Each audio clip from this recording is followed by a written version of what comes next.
Hello guys, in this tutorial you will learn how you can add vacations to your work schedule on your Wrike workspace. So let us guide you through this. So head over to your account on Wrike and click into your profile icon in the top left to access your profile settings.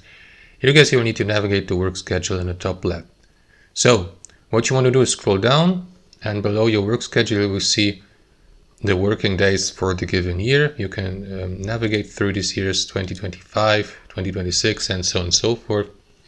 So if you'd like to add exceptions to these days that may not align, for example, with your work schedule here, like vacations, you can do this here using that calendar. So let us go with July 2026, and the vacation starts for your team, let's say Monday, July 13th, and then you need to click into it twice or double click and then choose type vacation, set the duration like full day, click into add, and that is going to add the vacation. Now we can do this with any other day as well. So let's say the vacation lasts 2 weeks, so you will need to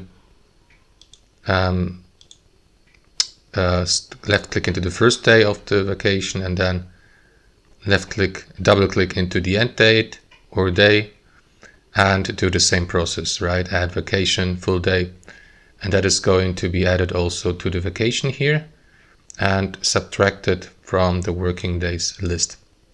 That's how it works, guys. So thanks for watching, and I'll see you next time.